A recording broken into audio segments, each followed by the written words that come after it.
Fala pessoal, tudo bem? Hoje nós vamos falar um pouquinho sobre o atendimento domiciliar, seja ele nas instituições públicas, nas instituições privadas e até mesmo de um modo autônomo.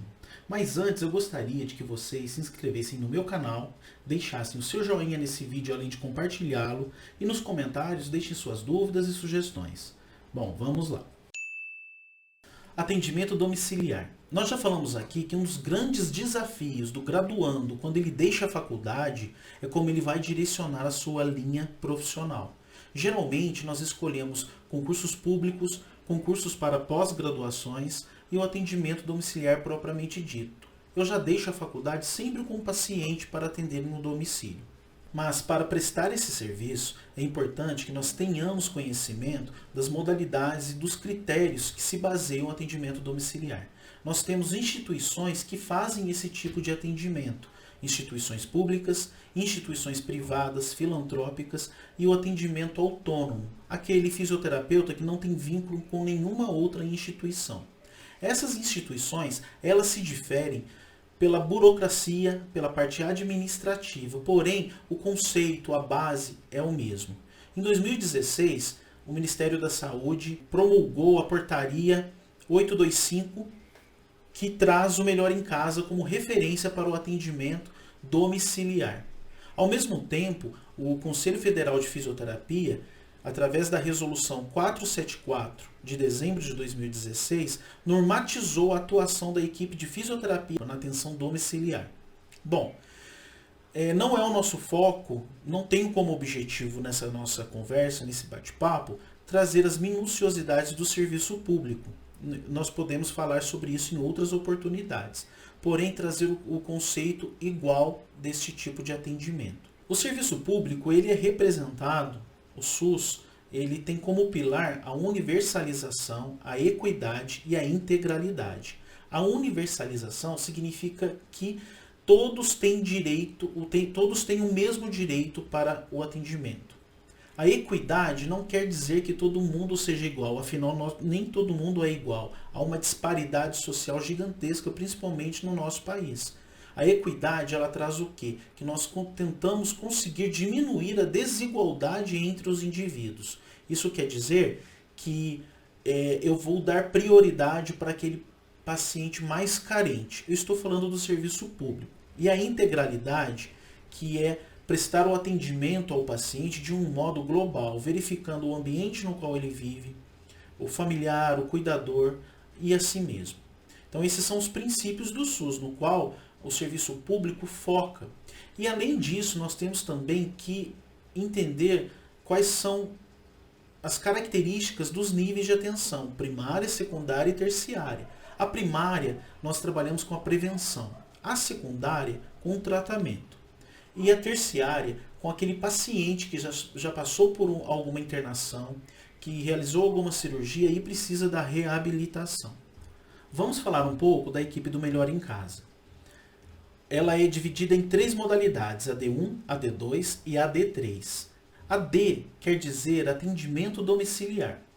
Bom, a AD1 ela é representada por aquele paciente que crônico estável, pouco complexo. A AD2 por aquele paciente agudo, crônico agudizado. E a AD3 por aquele paciente crônico complexo, que precisa de uso de tecnologia como a ventilação mecânica. Ah, mas o paciente ele vai receber ventilação mecânica no domicílio? Claro que ele é aquele paciente que ele tem critérios de internação domiciliar. Ele está em processo de paliação, é um paciente que está estável, não está precisando de drogas vasoativas, não está precisando de sedativos. É um paciente que ele está estável fisiologicamente. Então eu posso ter um acompanhamento no domicílio. É importante entender que esse acompanhamento ele deve ser sistemático. Por isso que essas equipes são especializadas. A equipe do Melhor em Casa, ela se divide em equipe EMAD e EMAP. A EMAD é composta por médico, enfermeiro e assistente social. São aqueles prestadores de serviços que estão mais na linha de frente, digamos, num contexto mais social, clínico-social, para que possa oferecer um suporte adequado, contactando a equipe de apoio, que é a EMAP, para os serviços especializados, como fisioterapia, como nutrição, como fonoaudiologia, odontologia, entre outras.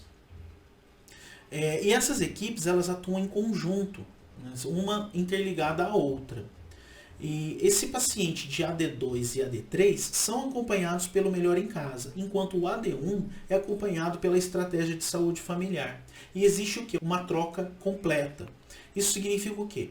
Que existe um ciclo entre essa equipe de acordo com o desenvolvimento e a evolução desse paciente. Então nós temos como centro, como pilar do centro, a unidade básica de saúde. Vai fazer a referência desse paciente de acordo com a sua necessidade. Então esse paciente ele precisa de uma cirurgia de emergência, ele é encaminhado para o hospital. Esse paciente ele precisa de um atendimento mais complexo, mas ainda não tem a caracterização de uma internação hospitalar, ele é acompanhado pela equipe do Melhor em Casa.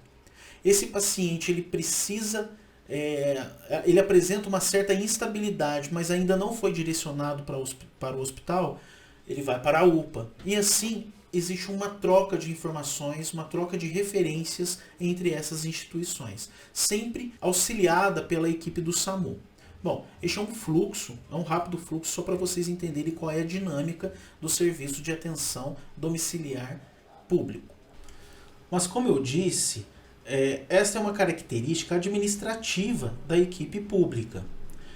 Porém, o atendimento é o mesmo. Então, as atribuições, as condutas terapêuticas do fisioterapeuta que trabalha tanto no serviço público, no serviço privado ou de modo autônomo, eles são os mesmos, eles devem ser os mesmos. Eu vou obedecer aos protocolos administrativos do serviço público, da clínica no qual eu trabalho, ou nos próprios protocolos que eu desenvolvo como autônomo. É importante que o fisioterapeuta ele tenha uma gestão profissional autônoma eficaz. Eu não vou na casa do paciente para atender, para evoluir sem aplicar um instrumento de avaliação, para reavaliar dados que, à medida que eu vá interpretando-os, eu tenha resultados para que eu possa apresentá-los tanto ao médico, ao paciente, à família do paciente e a mim mesmo, para mostrar a qualidade do meu tratamento. Então, as atribuições são as mesmas e as responsabilidades também. Mesmo que essas responsabilidades sejam iguais, há uma certa diferença entre a fisioterapia do serviço público na equipe do Melhor em Casa, do serviço privado e do serviço autônomo. É que a equipe do Melhor em Casa, representada pela fisioterapia nesse momento, ela orienta a família do paciente, o familiar do paciente, o cuidador do paciente, aos cuidados também. Embora as visitas sejam sim sistemáticas, a fisioterapia ela conta com o apoio do cuidador para realizar as orientações a ele ofertadas. Então a fisioterapia motora, não que o familiar vá fazer fisioterapia motora no paciente, mas eu vou ensinar um alongamento, vou ensinar trocas de decúbito, vou ensinar mobilizações, orientar, não ensinar, para que esse cuidador possa também nos ajudar com esse cuidado.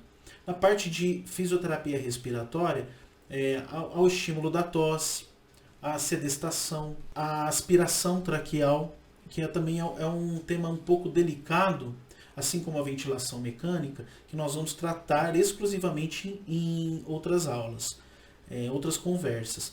Mas o orientador ele não vai mexer em parâmetros de ventilação, mas ele vai ser educado a entender o que está acontecendo para que nos chame, para que nos reporte a situação do paciente.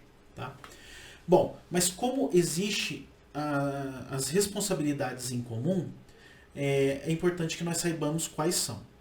Bom, na atenção domiciliar de fisioterapia, compete a nós fisioterapeutas realizar a consulta, diagnóstico fisioterapêutico, cinesiológico funcional, prognóstico, tratamento e alta fisioterapêutica. Então, este item me traz a responsabilidade de elaborar um plano terapêutico, fazendo uso de todos os instrumentos de avaliação, de exames de imagem, de exames complementares, para que eu consiga conduzir o tratamento do paciente até a sua alta. Também planejar, organizar, coordenar, supervisionar e avaliar a prestação da assistência de fisioterapia. Este contexto se refere quando eu tenho uma equipe, geralmente é no serviço privado, que tem um fisioterapeuta responsável técnico e que vai delegando pacientes para os demais fisioterapeutas. Também nós devemos executar os métodos e técnicas de fisioterapia para os quais estejam habilitados e, quando necessário, solicitar avaliação e acompanhamento de fisioterapeuta especialista. Bom, aqui nós temos duas vertentes. A prática baseada em evidência, nós temos essa responsabilidade de executar métodos e técnicas realmente associadas à ciência. Nós temos uma aula recente sobre prática baseada em evidências, uma introdução à prática baseada em evidências que vocês podem assistir. Nós também podemos solicitar especialistas, não somente fisioterapeutas, mas referenciar o paciente a um fonoaudiólogo, a um nutricionista, caso eu não esteja trabalhando diretamente com esses profissionais, assim como é no Melhor em Casa. Mas se eu estou de modo autônomo, eu posso fazer a referência para o médico, para o enfermeiro, para outro fisioterapeuta. Então, se de repente eu acho que aquele paciente deva ser acompanhado por outra modalidade terapêutica, eu vou fazer a referência. Bom, solicitar, aplicar e interpretar escalas, questionários e testes funcionais. Ora, fisioterapia é sinônimo de funcionalidade. Então, o meu foco com as nossas conversas, com as nossas aulas, é trazer para vocês métodos avaliativos de semiologia, instrumentos de avaliação, de interpretação, reavaliação, nova interpretação e apresentação dos resultados.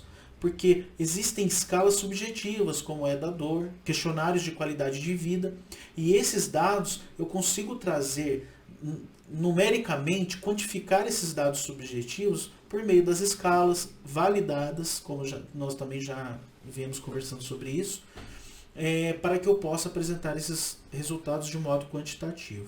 Então é de nossa responsabilidade termos o conhecimento sobre isso. O fisioterapeuta que não saiba interpretar a sua avaliação, ter um raciocínio clínico, ele não consegue evoluir não somente o paciente, mas a si mesmo. Eu posso também solicitar, realizar e interpretar exames complementares. Existe uma grande questão de que os fisioterapeutas não podem solicitar determinados exames. Existem normativas, aliás, resoluções do nosso conselho que nos respaldam. Então, eu também posso trazer sobre isso em outra oportunidade. Planejar e executar medidas de prevenção e segurança do paciente. Existem aqueles modelos de saúde, né? CID-10, que eu trabalho com a doença, o meu modelo é o paciente e a doença, e a CIF, que é o Código Internacional de Funcionalidade. Eu vou trabalhar com esse paciente em um modo global, verificando o ambiente no qual ele trabalha, os hábitos de vida, os familiares, porque eu também tenho que orientar esses familiares, eu devo prestar assistência a eles também. Aos hábitos de vida, como eu já disse, e a doença do paciente propriamente dita. Escrever, confeccionar e gerenciar órteses, próteses e tecnologia assistiva também faz parte de nossas atribuições. Nem todo fisioterapeuta se especializa em protetização, porém, como eu disse acima, como nós vimos acima, eu posso referenciar esse paciente para um especialista. Quando eu me deparo com um paciente complexo, o AD3 para a saúde pública, por exemplo, que precisa de artefatos, de aparelhos tecnológicos, como ventilador mecânico, por exemplo, além de orientar o familiar, eu vou fazer uso das terapias adequadas para o tratamento desse paciente. E esses pacientes, principalmente aqueles neurológicos com doença degenerativa, eles fazem uso do ventilador mecânico por meio de uma traqueostomia. Então, além disso, compartilhado com os cuidados da enfermagem, nós também temos que nos atentar às cânulas de traqueostomia, ao cuidado do ventilador mecânico, às aspirações traqueais. Então eu vou falar com vocês sobre isso em outras oportunidades. Vou falar sobre ventilação mecânica domiciliar, aspiração traqueal, mas eu quero trazer para vocês hoje, num contexto geral, como eu posso estar trabalhando no atendimento domiciliar. Quais são os recursos que eu tenho. E pensando na CIF, eu tenho que ter o cuidado do ambiente, da família, como eu disse, mas no ambiente no sentido da barreira arquitetônica. Se esse paciente é cadeirante, ele tem escada dentro de casa para ser transferido, de repente, ou ser conduzido a uma consulta. Se ele de repente passar por uma urgência, o SAMU precisa resgatá-lo, eu tenho alguns níveis, lances de escada, então eu tenho que preparar um ambiente para o melhor atendimento possível. E na reavaliação, eu tenho que também ter em mãos e métodos de instrumentos de avaliação, como eu disse para vocês, nós temos que ter conhecimentos. Aqui eu deixo alguns importantes, eu vou categorizá-los para vocês como força muscular respiratória, eu consigo avaliar a força muscular respiratória do paciente por meio do manuvacômetro, a função pulmonar por meio do peak flow, que é o pico de fluxo expiratório, através desse aparelho de avaliação, eu posso verificar a força para ajudar na higiene brônquica com a tosse. Os testes de funcionalidade, como o teste de caminhada de 6 minutos, eu posso sempre estar avaliando esse paciente mediante a minha terapia para ver qual o ganho de funcionalidade que eu estou ofertando a esse paciente, que eu estou fazendo com que esse paciente ganhe. A força muscular periférica por meio do dinamômetro, né, o hand grip, porque a força muscular, a força de preensão palmar, ela tem uma correlação positiva com a força muscular periférica. Eu posso aplicar questionários de qualidade de vida para esse paciente, como é o SF36, que ele é composto por esses itens que vocês podem estar verificando. Capacidade funcional, aspectos físicos, dor, estado geral da saúde, vitalidade, aspectos sociais, emocionais e saúde mental. Eu não coloquei aqui, mas eu também posso quantificar a qualidade de vida do cuidador por meio da escala Zarit e assim por diante. Então é importante que nós avaliamos e reavaliamos esse paciente. E o paciente no contexto domiciliar, ele não tem aquela equipe 24 horas por dia, como no hospital, cuidando dele. Nós temos quem? O familiar que nos ajuda. Então, por mais que o familiar nos ajude, eu tenho que verificar sistematicamente a evolução desse paciente, para que eu consiga dar a alta para esse paciente e para que eu consiga evoluir e conduzir a minha terapia. Agora eu vou falar para vocês uma situação que quase ninguém faz ou fazia. Depois da resolução do COFITO, acho que isso ficou mais evidente. É obrigação que nós registremos a evolução do tratamento diariamente, de acordo com as visitas. Então deixe uma pastinha na casa do paciente, padronize, né, a avaliação, padronize um campo de evolução, de registrar o atendimento. Sejam o mais detalhistas possível, para que você não tenha problemas e para também que fique registrado tudo aquilo que você faz com o paciente e a própria evolução do paciente. Eu acho interessante que você tenha uma cópia com você também disso. Isso é um documento, é um registro tanto do seu tratamento quanto da evolução do paciente. A evolução do paciente, ele tem aquele documento na casa dele. E a evolução do seu tratamento você tem consigo. Legal? E eu deixo aqui também a reflexão da importância de atuarmos com a prática baseada em evidência. Estudem, especializem-se, aprimorem-se, para que nós possamos prestar uma qualidade de tratamento para o paciente. Outra reflexão é que nós não devemos trabalhar apenas em nichos como fisioterapeutas. Nós temos a família do paciente, a equipe multidisciplinar e o ambiente no qual ele vive. Então eu tenho que estar atento a tudo. O fisioterapeuta, ele é o coração da equipe também. E eu gostaria de reforçar que vocês curtam, se inscrevam, comentem, compartilhem esses vídeos. O meu objetivo aqui é trazer evidência para o atendimento do fisioterapeuta, é trazer evidência para aquele acadêmico que está saindo da graduação e a qualidade de vida para esse paciente. Principalmente voltado à ventilação mecânica domiciliar, ao atendimento domiciliar e a instrumentos de avaliação. Bom, pessoal, por hoje é só. Um abraço a todos.